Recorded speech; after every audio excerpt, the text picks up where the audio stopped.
o poder na eternidade. Amém. Por isso que eu trouxe o significado da palavra restaurar. Porque talvez aqui na Bíblia nós não vamos encontrar, em algumas traduções,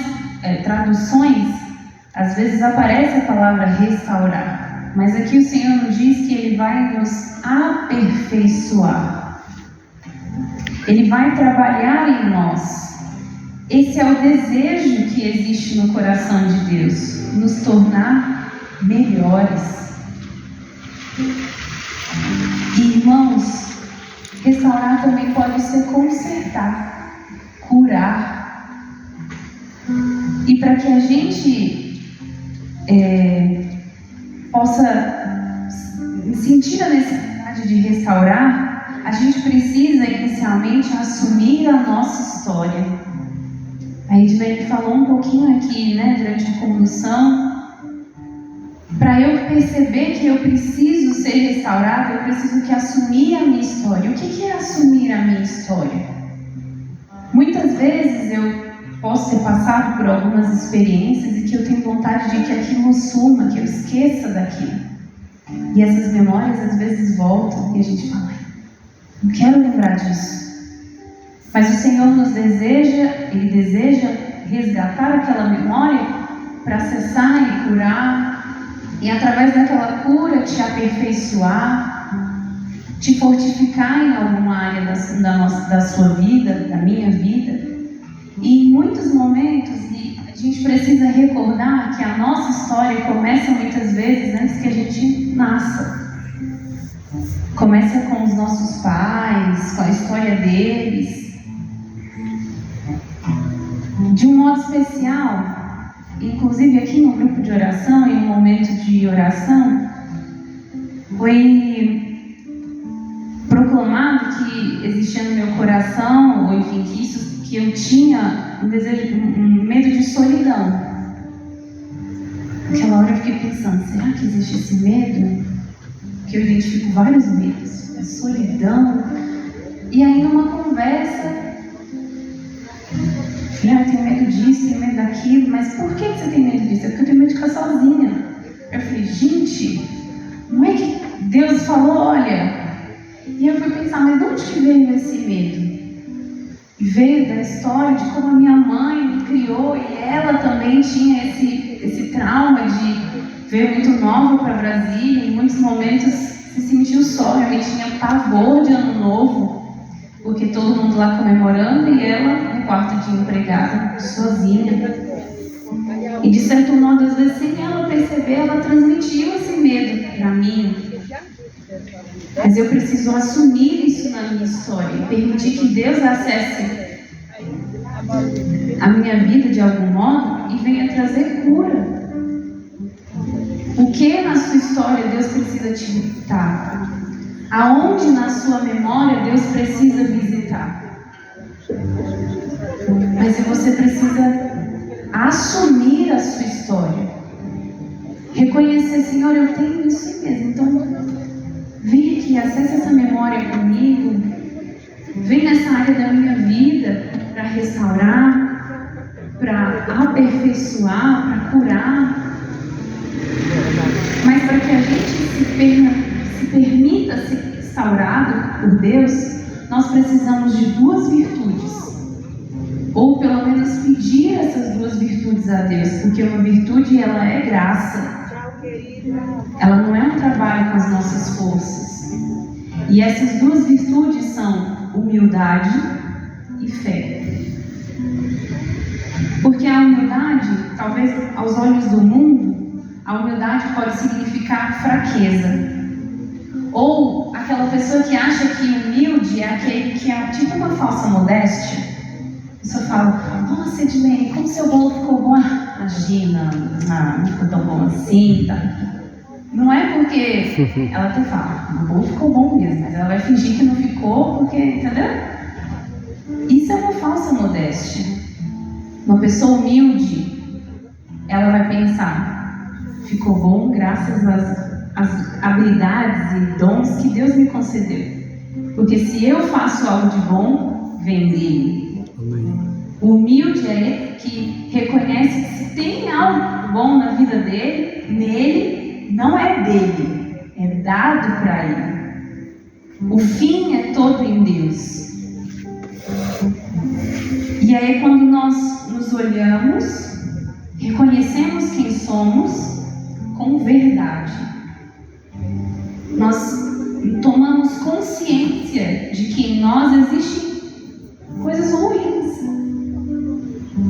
E a gente assume a nossa história. E a partir daí a gente fala, então vai vir dele, para que eu me torne melhor, ou se tem algo de bom aqui que eu já aprendi, foi graças a ele. Porque quem não reconhece que é pequeno, falho, não vai reconhecer que precisa de ajuda. Então, se eu não tiver humildade, eu não vou ser restaurado, eu não vou ser curado, eu não vou ser aperfeiçoado. E a gente precisa pedir, Senhor, dai-me a graça da humildade, dai-me a graça de ter um coração humilde. Porque uma pessoa que não é humilde, ela também não vai ser dada ao amor, porque ela é cheia de si, a soberba, o egoísmo. E Deus não vai agir nessa pessoa, porque um dos pecados que não tem perdão, a gente ouve isso, o único pecado é contra o Espírito Santo. É porque ele não pode? Eu não preciso dele, como que ele vai agir? Então eu não preciso ser perdoado, não preciso dele. Então, me recordava uma historinha que eu vou contar para vocês por causa de uma frase que é muito emblemática. Mas vou contar a história e depois eu falo da frase. Certa vez, um andarilho passou numa cidade, bateu nas casas e encontrou o suficiente para saciar a necessidade daquele dia. Depois disso, pôs-se novamente no caminho, andando sem rumo, sem previsão de chegar. Para ele, andar sem ter horário de chegada era a coisa mais comum da vida. Nas suas andanças, nevoeiro, encontrava chuva, perigo, tantas outras dificuldades. O difícil havia se tornado sua rotina. Como que a gente pode imaginar um homem que era ali acostumado a pedir esmola, sobrevivia, recebia o que era necessário naquele dia? E se a gente olha para a nossa vida, parece muito semelhante a desse homem, desse andarilho. Porque nós temos que andar dessa forma. A gente sabe onde a gente vai chegar? Quando a gente vai chegar? Se vamos ter o suficiente para cada dia? Algumas coisas a gente imagina. Mas nossa vida tem que ser dependente de Deus dessa forma. O que eu preciso é nele que eu vou encontrar. É nele que eu vou buscar. E por fim, quando nós olhamos para alguns exemplos da Bíblia, nós vamos ver o Senhor dizendo que o reino dos céus é dos humildes e pobres de coração. Quando nós olhamos para a Virgem Maria, ela sabia como se daria toda a concepção de Jesus? Não, mas ela respondeu o quê? Eis aqui a serva do Senhor. Quando nós olhamos para a figura de Abraão, ele sabia, né, quando Deus falou, larga tudo aqui e vai em busca da terra que eu prometi, ele sabia todos os passos? Ele foi como esse andarilho, que anda recebendo aquilo que era necessário por dia, sem hora para chegar, sem hora para, de fato, assumir a promessa que Deus tinha para a vida dele. Ele foi. Nós temos uma outra figura que nos mostra essa humildade. Jesus. Jesus mostra essa humildade, porque ele diz: aprendei de mim que sou manso e humilde de coração. Bem. Então nós já entendemos que nós precisamos da humildade, né? E por fim nós caminhamos para a última virtude que eu havia comentado, que é a virtude da fé. Porque a fé, ela não é somente uma compreensão intelectual de que existe, né, um Deus. Isso qualquer pessoa pode ter. Mas a virtude da fé, ela surge de um comprometimento nosso, de conhecer a vontade divina. Eu sei que Deus tem uma vontade para a minha vida, e eu confio e quero essa vontade para a minha vida. Isso é fé. A fé é se abandonar livremente nessa vontade de Deus para a nossa vida. Porque, de novo, quem não confia, quem não tem fé que em Deus detém tudo que a gente precisa, essa pessoa vai ser renovada? É como aquele caso: eu não preciso do perdão, então não tenho o que Deus fazer. Porque além de não reconhecer que precisa, eu não confio que Ele tem para mim. Quando a Edilene dizia na condução que muitas pessoas duvidavam que eram amadas por Deus, que era escolhido por Deus. É aí que mora a virtude da fé. Eu confio que Deus me ama, independente das dificuldades, das situações. Deus me ama. Essa é a vontade de Deus, e eu livremente acolho essa vontade.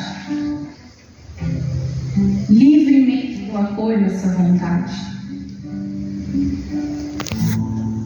Da mesma forma, né, quando nós olhamos Abraão e Maria, também era esse sinônimo de fé.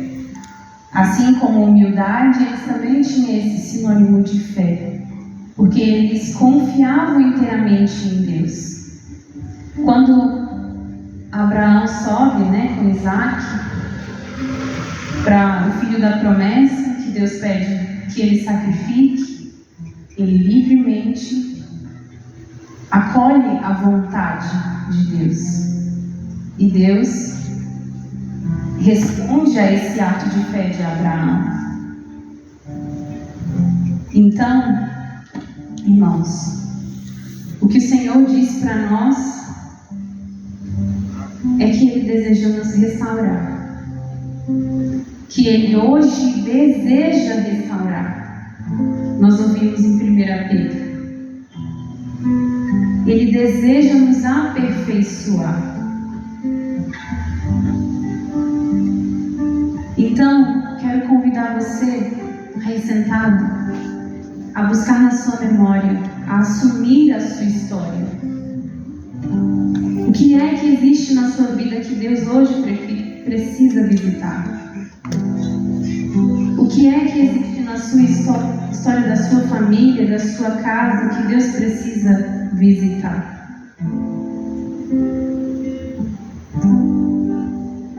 Às vezes um segredo que só você guardou, que só você tem, e não consegue compartilhar isso com ninguém, e isso tem te atormentado. Permita que Deus visite a sua história nessa noite. Permita que Ele te ajude a assumir a sua história. Traz à memória agora aquela lembrança que é dolorida para você. Convida Jesus para visitar essa memória contigo.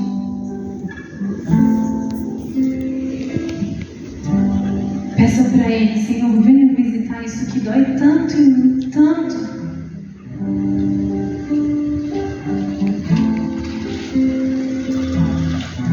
Peça a Jesus que visite a história da sua família. Às vezes você não mas Jesus sabe. Convide a Ele. Convide a Ele. Senhor, vem visitar a minha história nesse momento. Vem, Senhor, acessar essa área que dói na minha vida. Vem, Senhor. Eu não quero mais isso dor. E agora, peça a Deus a graça da humildade. Peça ao Espírito Santo que te conceda essas virtudes de um coração humilde, de um coração que sabe que precisa da humildade, e essa humildade vem do próprio Jesus.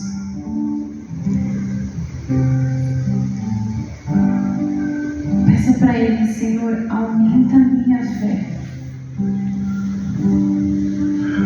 Que onde eu preciso da sua ação hoje, nesse lugar que dói, eu sei que está em Ti e o Senhor pode me ajudar.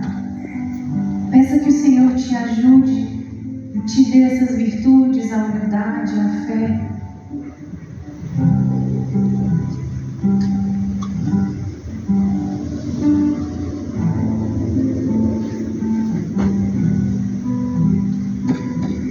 Por isso eu quero te convidar a ficar em pé.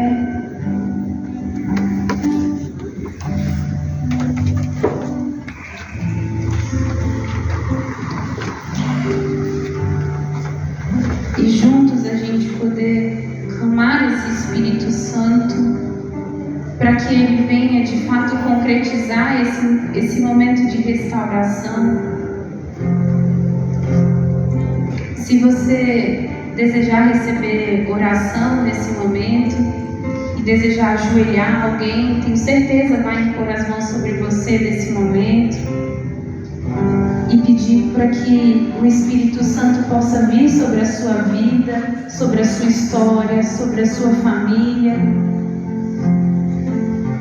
Então vamos, que você com as suas palavras possa ir dizendo: Espírito Santo, vem Espírito Santo, vem Senhor restaurar-me nessa noite. Vem Espírito Santo, vem Espírito Santo, restaura Senhor a minha família, restaura Senhor. Seja tocado, Senhor, e liberta.